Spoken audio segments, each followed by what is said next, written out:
अस्सलाम वालेकुम। आज की हमारी इस वीडियो का मकसद आगाही देना है हेमोराइड्स यानी कि बवासीर, फिशर्स और फिस्चूला के बारे में।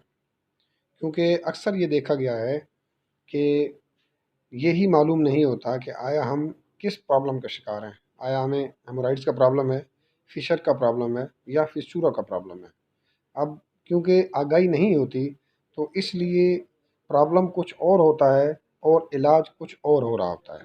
इसलिए क्योंकि जब इलाज गलत हो रहा होता है तो हम अपनी मेडिसिन से वो मतलूबा रिज़ल्ट्स नहीं हासिल कर पाते जो हम हासिल करना पा रहे होते हैं।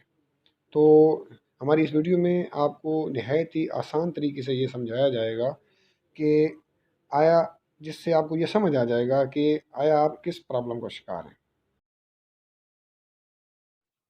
चलें जी, फिर आपको समझाते हैं कि इन तीन बीमारियों में आपस में फ़र्क क्या है, ताकि आप इनके बारे में अच्छी तरह समझ सकें और फिर उसके मुताबिक अपना इलाज स्टार्ट कर सकें। पहले बारी आती है जी फिस्चूला की। तो फिस्चूला एक ऐसे दाने को कहते हैं जिसके दो या दो से ज़्यादा मुंह बने हुए हों, जिनसे पीप वगैरह या गंदे खून वगैरह का इखराज वगैरह होता हो।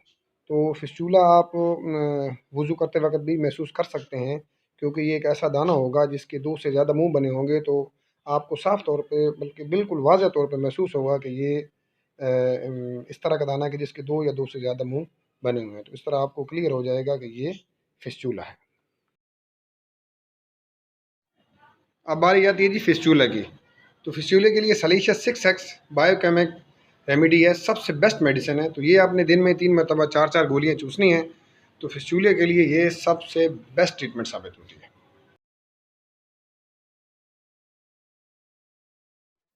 दूसरे नंबर पे आता है जी फिशर। फिशर कहते हैं कट्स लग जाना।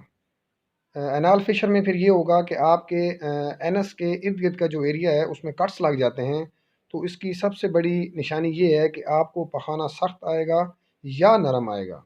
तो दोनों सूरतों में आपको जलन भी होगी या दर्द भी होगा। तो अगर आपके साथ ये मामला पेश आता है कि यानी आप पखाना करते हैं, पखाना सख्त हो या नरम हो, दोनों सूरतों में आपको पेन होती है या जलन होती है, तो फिर ये आपको कंफर्म हो जाएगा कि ये एनाल फिशर का मामला है। तो ये है जनाब एक आसान सा तरीका कि जिसमें आपको बड़े आसानी से ये पता चल जाएगा कि मेरे साथ एनाल फिशर का मामला है।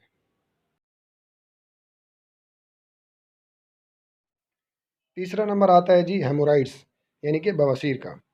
बवासीर का ताल्लुक मौकों के साथ होता है अक्सर, और बाज़ औक़ात ये मुँह के अंदर की साइड पे होते हैं और बाज़ औक़ात ये बाहर की साइड पे होते हैं, यानी कि ये इंटरनल भी होते हैं और एक्सटर्नल भी होते हैं। तो एक बात आप अच्छी तरह ज़हन में रखें कि इनमें दर्द हमेशा तब होगा जब आपको कब्ज़ की शिकायत होगी, यानी जब आपका पखाना सख्त आएगा तो उसके साथ आपका बवासीर का दर्द बढ़ जाएगा। तो ये बवासीर के मौकों का दर्द हमेशा आपकी कब्ज़ के साथ चलेगा। अब चलते हैं जी हेमोराइड्स के ट्रीटमेंट की तरफ। तो होम्योपैथी की मेडिसिन नक्स ओमेगा 30 सबसे बेस्ट मेडिसिन है हेमोराइड्स के लिए, क्योंकि इस दवाई का बेसिक मकसद आपकी कॉन्स्टिपेशन को ठीक करना है। तो जैसे ही आपकी कॉन्स्टिपेशन ठीक होती है तो साथ ही उसके आपके हेमोराइड्स वाला प्रॉब्लम भी ठीक हो जाता है। तो ये सबसे बेस्ट मेडिसिन है हेमोराइड्स के लिए। अब चलते हैं जी फिशर के ट्रीटमेंट की तरफ। तो फिशर के ट्रीटमेंट के लिए सबसे बेस्ट मेडिसिन है जनाब एसिड नाइट्रिक। तो आप इसके 3 टाइम 5-5 कतरे इस्तेमाल करेंगे, और ये फिशर के लिए सबसे बेस्ट मेडिसिन है होम्योपैथी में। Thank you. मज़ीद मालूमात और फ्री चेकअप के लिए आप हमारी फ़ेसबुक आईडी विज़िट कर सकते हैं, और इसके साथ साथ आप हमसे मैसेंजर पर अपनी बात भी डिटेल में कर सकते हैं। बहुत शुक्रिया, थैंक यू।